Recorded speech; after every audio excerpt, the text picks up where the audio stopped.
ভূমিকম্প। দর্শক, ভূমিকম্প হলে প্যানিক হয়ে আমি যে কাজটি করলাম আপনারা কিন্তু একদমই তা করবেন না।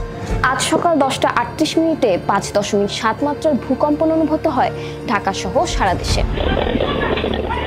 বেশ কয়েক সেকেন্ড স্থায়ী এই ভূকম্পনে অনেকেই প্যানিক হয়ে দোতলা তিনতলা থেকে লাফ দিয়ে আহত হন, কেউ কেউ ছুটাছুটি করতে গিয়েও আহত হন। ভূমিকম্প হলে মানুষ আতঙ্ক হয়ে নিজের ক্ষতি করে বেশি। ভূমিকম্প বিষয়ে আমাদের সচেতনতার অভাব রয়েছে। সবাই যদি সচেতন থাকে তাহলে ক্ষয়ক্ষতি থেকে রক্ষা পাওয়া সম্ভব। চলুন জেনে নেওয়া যাক ভূমিকম্পের আগে ও ভূমিকম্পের সময় কি করব কি করব না। ভূমিকম্পের আগে কি করবেন? ঘরের ভারী আসবাবপত্র দেয়ালে শক্ত করে আটকে রাখুন। বিছানার কাছে বা মাথার উপর ভারী জিনিস রাখা থেকে বিরত থাকুন।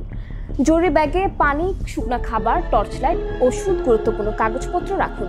ফায়ার সার্ভিস, হাসপাতাল সহ জরুরি নম্বর সেভ করে রাখুন। ভূমিকম্পের সময় কি করবেন? যদি বাসায় থাকেন তাহলে টেবিলের নিচে ঢুকে নিজের মাথা ঢেকে রাখুন। জানালার কাছে যাবেন না, লিফটে উঠবেন না। গাড়িতে থাকলে কি করবেন? নিরাপদ স্থানে গাড়ি থামিয়ে ভিতরেই থাকুন।